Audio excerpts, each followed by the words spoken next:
Buonasera a tutti, benvenuti a Interni Radio, il format di Interni che va in onda in occasione della Milano Design Week 2023.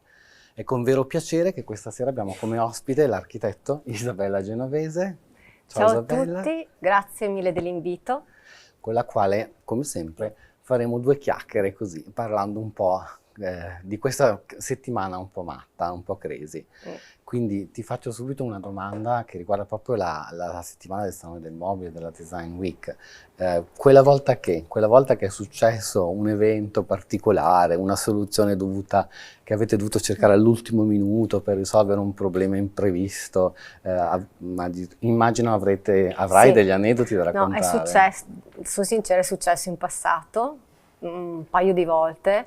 Abbiamo dovuto ad esempio sostituire un tavolo il giorno prima del salone perché è successo un piccolo danno, oppure abbiamo modificato un mobile, quindi non ti dico che polverone all'interno dello stand, però adesso l'azienda è cresciuta tanto, certo. Il brand è cresciuto, anche l'ufficio tecnico è cresciuto molto, quindi non possiamo neanche più permetterci di arrivare al salone con un prodotto che non è perfetto. Partiamo anche molto prima, quindi a studiarlo. Poi i nostri prodotti sono complicatissimi perché abbiamo un insieme di materiali e quindi viene studiato tutto molto prima adesso. Fate anche tantissima ricerca. Sì, facciamo tantissima ricerca sia nel materiale che nei dettagli. Certo. È per quello che non possiamo più... E quindi cerchiamo di arrivare perfetti. Tutto deve essere perfetto, incastrato perfettamente. Perfettamente, sì. Senti, parlando invece del fuorisalone, che è nato un po' come atto quasi di ribellione nei confronti del Salone del Mobile, cioè includere un po' di più la città in questo grande evento che era il salone limitato alla fiera vecchia, che allora era un po' più piccolina. Ormai sono 30 anni che c'è il fuorisalone. Sì. Sono 30 anni e effettivamente è nato come una piccola protesta da parte, esatto. Sì, soprattutto per un discorso di giovani che magari non si potevano permettere sia a livello economico e magari volevano un po' slegarsi da queste, chiuse un po' commerciali, certo, anche di spazio. E dobbiamo anche ringraziare l'azienda Boiardi perché è stata lei appunto, certo, con il primo fuorisalone. È un evento pazzesco e dove penso che sia l'unico evento in tutto il mondo dove la città si trasforma completamente. Certo. Ma non soltanto, ma ogni piccolo negozio, anche a livello di fashion, si trasforma all'interno. Abbiamo piccole esposizioni anche di prodotto di design all'interno del negozio fashion.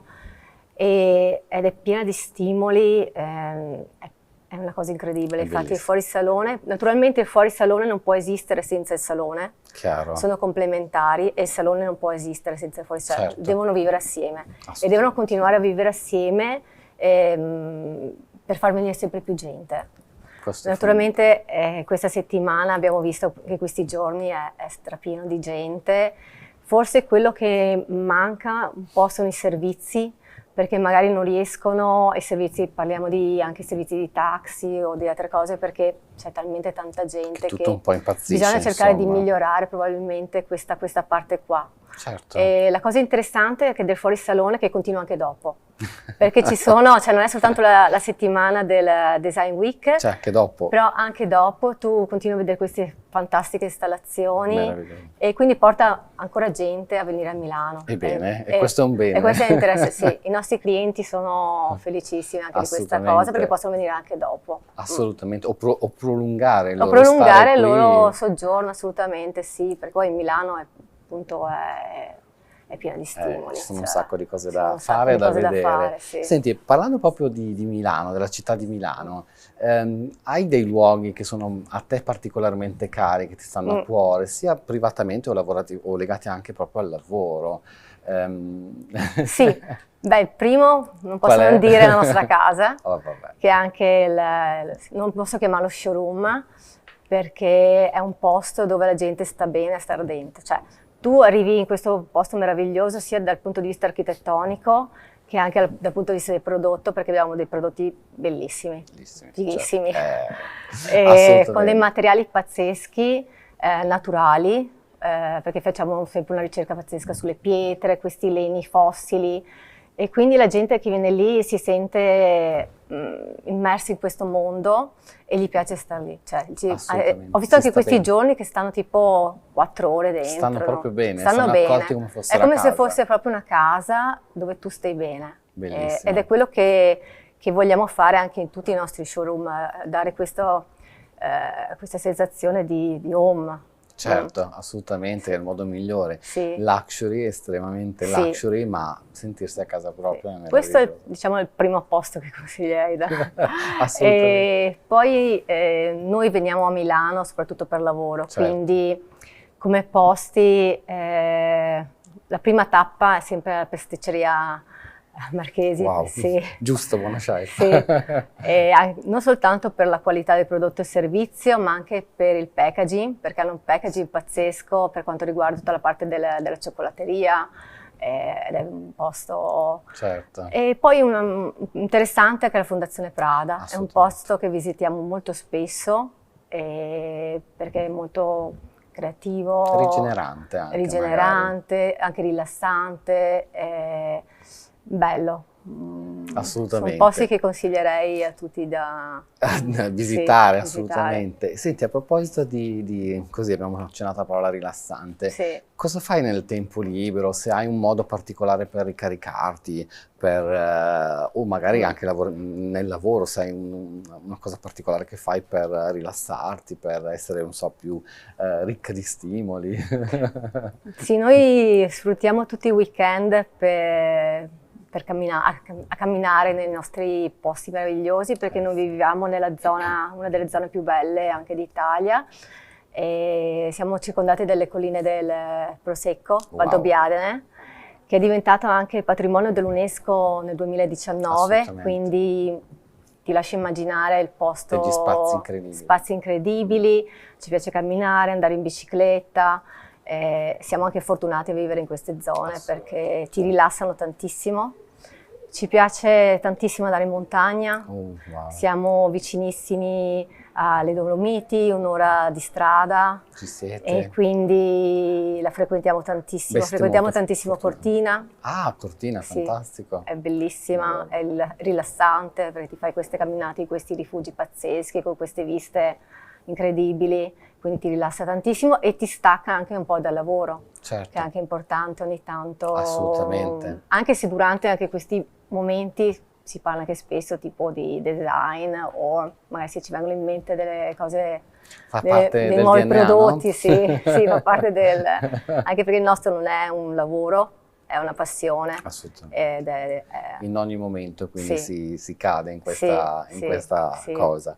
Senti, invece che la tua giornata lavorativa tipo, per esempio, hai delle routine, dei riti, dei... Sì, allora, mi occupo soprattutto di progetti di interior. Certo. E sempre di più i nostri clienti ci chiedono di aiutarli in questo, perché anche conoscendo molto bene il prodotto, quello che tu puoi fare non puoi fare con i nostri prodotti, perché sono prodotti complicati, e quindi mi occupo soprattutto di questa parte di interior e anche degli showroom in tutto il mondo. Certo, anche perché bisogna anche stare attenti che abbiano tutti la stessa immagine, anche dal punto di vista commerciale, è molto importante che siano ben coordinati tra di loro, quindi mi occupo, diciamo, di queste... È un lavoro impegnativo. Impegnativo, però interessante, anche la ricerca dei materiali, quindi faccio tantissima ricerca anche nel materiale. E questa ricerca dei materiali porta magari a viaggiare, continuamente, immagino. Sì, è la parte anche più bella del lavoro, questa, sì.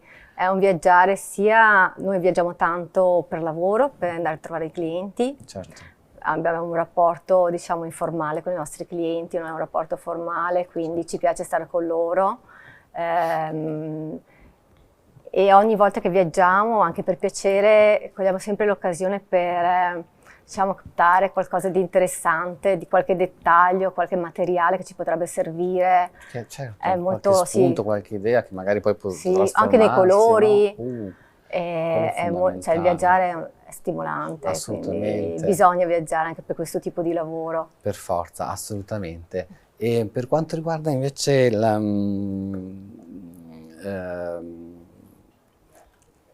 per quanto riguarda... Oh, scusa, hai come dire, un cantante preferito? Ascolti musica? L'ascolti un po' di musica? Sì, musica l'ascolto. Io l'ascolto ma non capisco nulla, per esempio. Sì, non so tu. Mi piace, sì, soprattutto nel tempo, diciamo, libero, quindi magari anche soprattutto la sera, quando si arriva a casa per rilassarsi. Okay. Abbiamo delle nostre playlist, un po' di musica un po' mista, diciamo, non... Ok. Sì. Durante il lavoro... tanti ascoltano meno. anche musica, però io mi concentro Di più sì, senza. Ho capito. Sì.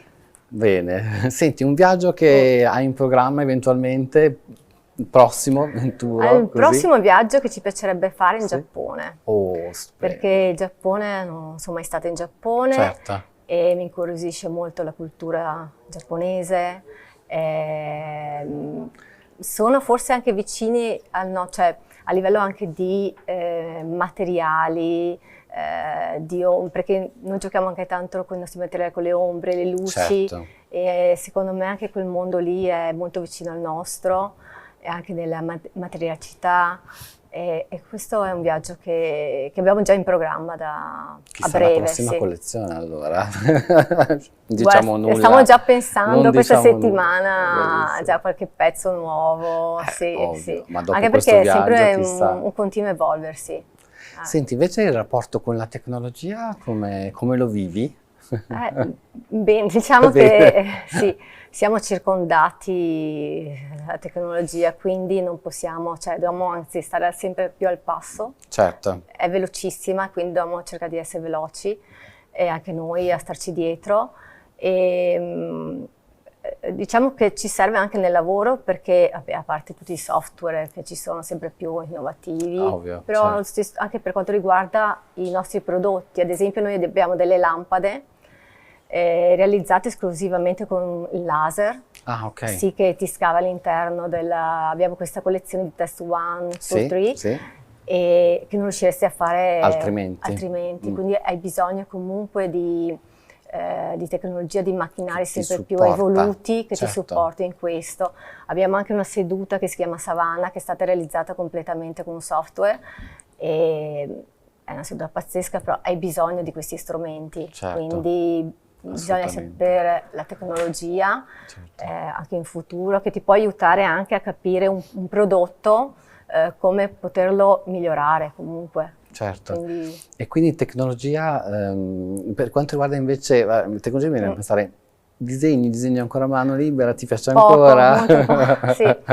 Poco, uso tantissimo il computer, ogni tanto mi piace riprendere in mano la matita, poi avendo fatto anche il liceo artistico, certo. Ogni tanto mi piacerebbe anche ricominciare a dipingere. Ah, che bello. Ci penso anche. E penso che in futuro magari mi rimetterò a disegnare. Perché no? Può essere una forma di relax, no? Rigenerarsi anche, no? Sì, è una cosa... alla fine è la formazione, no? Quindi quando hai una formazione dopo continui a portarla avanti e ti piacerebbe riprenderla in mano comunque. Assolutamente. Sì. Bene, io ringrazio Isabella Genovese per essere stata con noi, ringrazio e salutiamo tutti i nostri ospiti online, grazie ancora per averci seguito, buona serata a tutti. Ciao Isabella. Ciao, grazie. Ciao.